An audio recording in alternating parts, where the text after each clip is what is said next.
Entonces, vamos a ejemplificar esta metodología que acabamos de describir con la síntesis de una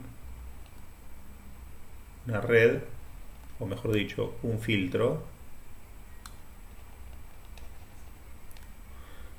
pasivo Butter de orden 3 doblemente cargado.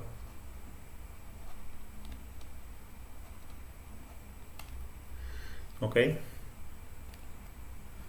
Entonces, vamos a ver cómo llevamos adelante y cómo operamos para obtener una red que cumpla justamente con una transferencia Butter, ¿sí? Y que esté doblemente cargada. Es decir, va a ser un Butterworth pasa abajo, ¿sí? Y que va a tener un parámetro S21 al cuadrado que va a seguir una ley de variación que tiene que ser necesariamente 1 sobre 1 más omega a la 2n, es decir, omega en este caso, si n es igual a 6, n es igual a 3, perdón, lo que tenemos acá es que esto va a seguir una ley de variación, una función de esta dependiente de omega, que va a ser 1 sobre omega a la sexta. Entonces lo que querríamos hacer ahora, esto vendría a ser módulo de S21 para J omega al cuadrado. Ahora lo que querríamos hacer es evaluarlo para omega igual a S sobre J, ¿correcto? Esto es lo mismo que decir que esto va a ser 1 sobre 1 más, y acá tendríamos S a la sexta sobre J a la sexta. J a la sexta vendría a ser J al cubo al cuadrado, J al cuadrado al cubo, lo cual es lo mismo. Por lo tanto, esto es un menos 1 al cubo, esto va a ser negativo. Es decir, que esto va a ser 1 sobre 1 menos S a la sexta. ¿Ok? Entonces, sabiendo esto, ¿sí? Es que nosotros tenemos que encontrar la factorización adecuada para ¿qué cosa? Para que S21, bueno, no, igual, miren, más fácil todavía. S21 al cuadrado. ¿Ok? Entonces, ahora lo que sabemos, ahora podemos hallar el coeficiente de reflexión, el módulo al cuadrado del coeficiente de reflexión. ¿Por qué? Porque sabemos que módulo de S21 al cuadrado más módulo de S11 al cuadrado da igual a 1. En consecuencia, el módulo de S11 al cuadrado es igual a 1 menos el módulo de S21 al cuadrado. Y esto es igual a ¿qué cosa? A 1 menos 1 sobre 1 menos S a la sexta. Y esto es igual a... Me está molestando esto acá. Gracias. No puedo apoyar el brazo, se me está doblando la muñeca.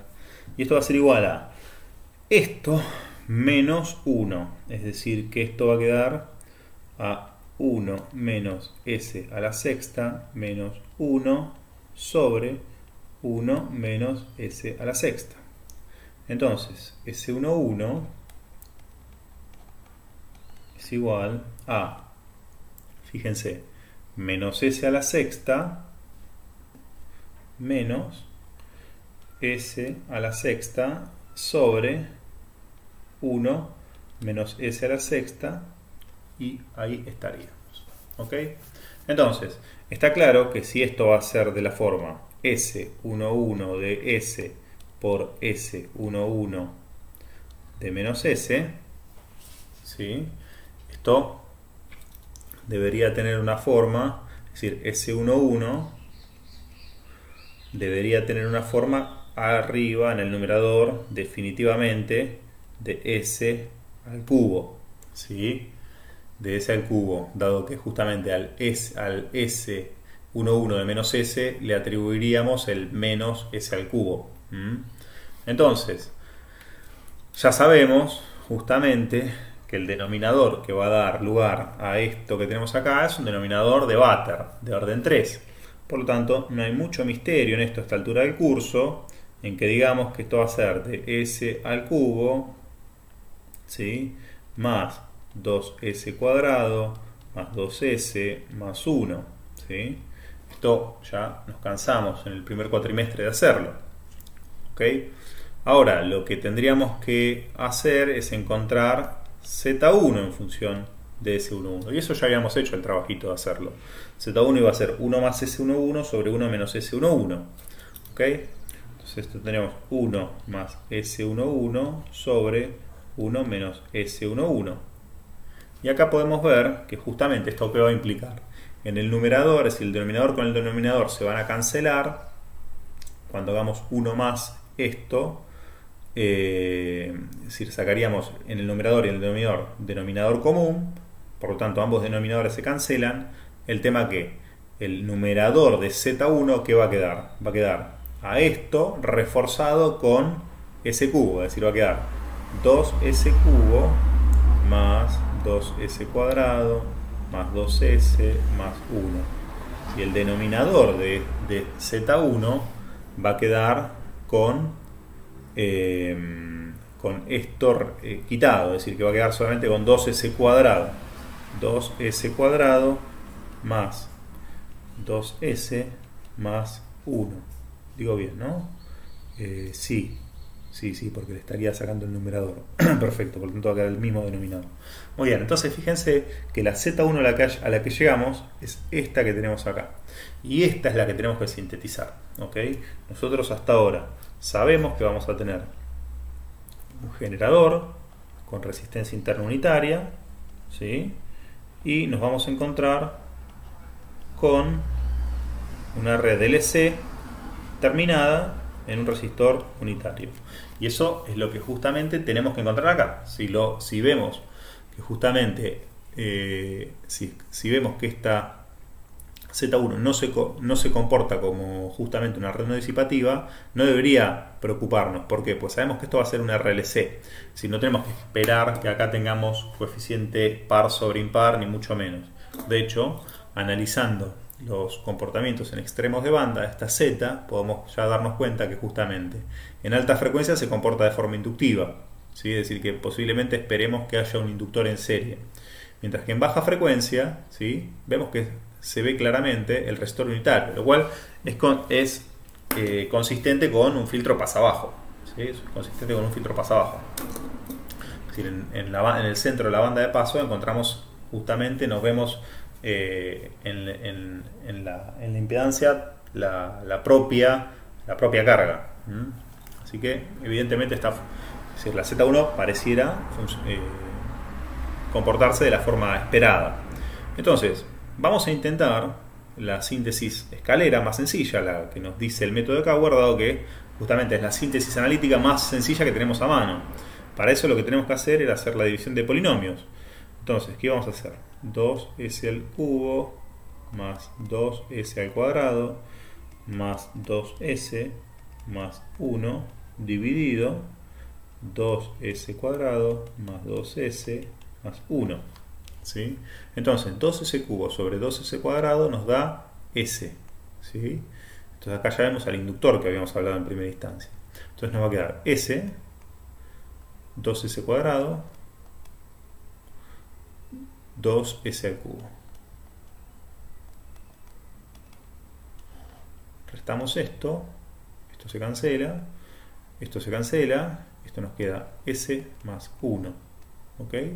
Y esto es lo que tenemos que usar como divisor de 2s cuadrado más 2s más 1 dividido s cuadrado, s más 1. 2s cuadrado. Entonces, esto que dijimos acá, ya sabemos que sale como un inductor unitario en serie. Muy bien, entonces 2s cuadrado dividido s nos da 2s, ¿sí? Para lo cual tenemos 2s, 2s cuadrado, y acá nos va a quedar 0, 0 y 1. Entonces s más 1 dividido 1 nos da s, y acá nos queda s más nada. ¿Ok? Por lo tanto, acá cuando restamos nos queda 1, y acá nos queda 1 dividido 1 es 1, así que nos queda resto nulo. ¿Ok? Resto nulo. Entonces, ¿cómo se traduce esto? Como un capacitor en derivación de valor 2 y como un inductor en serie de valor unitario. Y esto puede ser perfectamente, nuevamente, pensarlo como una resistencia en derivación de valor unitario. Entonces, fíjense cómo sintetizamos y cómo quedó muy sencillita la síntesis en este caso, donde vamos a tener la Z esta que acabamos de sintetizar, que va a ser justamente esta ZDS, y donde lo que nos dio va a ser inductor unitario, capacitor doble, inductor unitario nuevamente, y finalmente la carga quedó felizmente en último término como última remoción. Fíjense que la síntesis salió muy fácilmente. Claramente esto es un pasabajo de orden 3, y bueno, la forma de sintetizarlo fue ciertamente muy sencillo. Basta con utilizar la metodología, ¿sí?, de la síntesis doblemente cargada que acabamos de observar, ¿sí? Bueno, este método ciertamente nos da la ventaja muy grande de que de alguna forma cerramos conceptualmente todos los temas que vimos durante la primera parte del año, en el primer cuatrimestre, donde vimos todo teoría moderna y donde posiblemente podamos definir o podamos forzar a que S21 al cuadrado sea cualquiera de las formas que hayamos estudiado en el primer cuatrimestre, no solamente una Vater, ¿sí?, una máxima planicidad, cualquiera donde fijemos polos y ceros de forma arbitraria, lo podemos traducir en una restricción del módulo al cuadrado. En consecuencia, encontrar el coeficiente de reflexión, el módulo al cuadrado, el coeficiente de reflexión asociado a esa restricción, y en consecuencia luego con un simple despeje la Z1, ¿sí?, es decir, la Z en el plano del puerto de entrada. Luego de eso, sintetizar debería ser muy fácil, debería ser trivial, en el sentido de que los métodos, por ejemplo, de escalera que hemos visto, nos deberían permitir llegar a una topología como la que acabamos de ver. Tal vez en algún caso puede complicarse, pero posiblemente en los casos que veamos en esta materia, a los fines de entender este procedimiento y este método de síntesis sencillo, posiblemente no sea el caso. Los métodos que vayamos a analizar acá resulten en síntesis que salen bastante fáciles, ¿sí? Por supuesto que, como no vimos ningún método sistemático de síntesis RLC, obviamente puede haber casos donde se complique. Muy bien, de esta forma y con este ejemplo terminamos este tema y terminamos con lo que sería el último de los juegos de parámetros que nos tocó ver en este año.